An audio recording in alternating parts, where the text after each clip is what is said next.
გუშინ 3 ფოტო დავდა ჩემს აკაუნტზე, რომელიც ძირითადად საღლაბუცოდ მაქვს, რომლებზეც ოცნების შედარებით ახალი სახეები, მაჭავარიანი, ვინმე ჭეიშვილი და სამხარაძე. რომლებმა ჩემი დაკვირვებით ჩაანაცვლეს ოხანაშვილი, მათიკაშვილი და თალაკვაძე. ამბობენ, რომ მზად არიან ევროკავშირთან დავსვდე და ვილაპარაკოთ. მე კი ვიღლაბუცე ამ განცხადებას, მაგრამ რამდენიმე ადამიანმა მოწერა, რა ხდება, თუ ლაგდებიანო. მე პლუს კიდე რამდენიმე კომენტარიც ვნახე.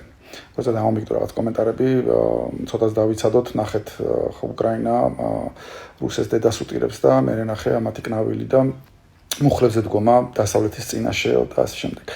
ამაზე მინდა ორი სიტყვის თქმა, ჯერ ეს სიტყვა დალაგება არ ვიცი ვინ მოიგონა თავის დროზე, არ დავკვირვები ვარ, მაგრამ ერთი რაც ნაგას გავაკეთოთ არის უნდა მოვრჩეთ ამ რაღაცა მუდმივ შიში ცხოვრებას, ვაიმე ბიძინა ლაგდება ამერიკასთან, ვაიმე ბიძინა ლაგდება ევროპასთან, რამდენი ოცნების რომელიღაცა ტიპი, სადღაც კორიდორში ვიღაც ევროპას გამოიჭერს და ხელს ჩამოართვევს, ან რამდენი საქართველოში ჩამოვა ამერიკიდან რაღაცა დელეგაცია რო ამბავი მოიკითხოს. ყოველჯერზე ხარ შეიძლება რაღაცა კრუნჩხებში ვარდებოდეთ, ვაიმე ლაგდებიან და ჯერ ერთი ამ დალაგებას აქვს წინაპირობები ამერიკის მხრიდანაც და ევროპის მხრიდანაც და იმ წინაპირობებს შეასრულებენ ამ ქვეყანაში დემოკრატია თუ დაბრუნდება. რავი, დალაგდნენ რა. საბოლოო ჯამში ეს ქვეყნის კარგი იქნება დალაგება ნიშნავს, რომ ეგენი ხელისუფლებიდან წავლენ. სიგიჟია მოკლედ ამის თქმა მინდა ეს პანიკა ამაზე რომ რა ყოველ ჯერზე რომ ვაიმე ლაგდებიან.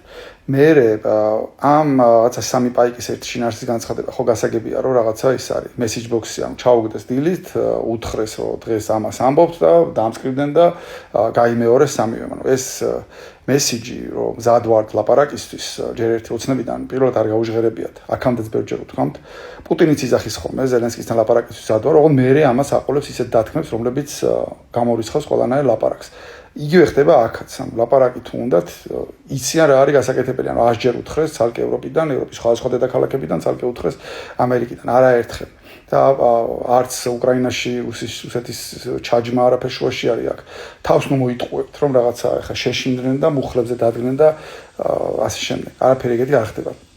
ეს მესეჯი ახლა დღეს რომ მზად ვართ ლაპარაკის და სასაუბროთ არის უბრალოდ სუნდრუკი არის, იციან რომ საფრთხე ემუქრება შენგენის ზონასთან უვიზოს და ცდილობენ საკუთარ მრევლს დაანახონ თითქოს რაღაცა საკეთებენ იმისათვის რომ ეს უვიზო არ დავკარგოთ და სავარაუდოდ ასე იცუნდრუკებენ წლის ბოლომდე. მე თუ დავკარგეთ, რისი შანსიც არის, თუმცა იმედია რომ მაინც ევროპა წავა პერსონალური სანქციების გზით და არ წაგვართმევს ვიზოს, მე იტყვიან აგერ მთელი წელი ყველაფერი ვიცადეთ რომ არ წაერთმია ბრიუსელს უვიზო, რაღაცა ლაპარაკი შევთავაზეთ, ის ქენით, მაგრამ რა ვქნათ, ჩატლახები არიან ბრიუსელში და მაინც წაგვართვესო. აბა იმაზე სუვერენიტეტზე ხო არ ვიტყოდით უარსო. დაახლოებით აი რაღაც ესეთ ჩინარში ამბავი ექნებათ მე. ესაა მთელი ამბავი. ან მეტი არაფერი და ტყუილად ეძებთ რაღაც ამ ტექსტების უკან რაღაცა ძირეუცვლილებებს ოცნების საგარეო პოლიტიკაში, ან მით უმეტეს რაღაცა ევროპასთან დალაგების თელობას. ვოთ. ამის თქმა მინდოდა წლის მოკლე ვიდეო გამომივიდა მგონი და პლუს არც ვიარე აქეთ-იქით.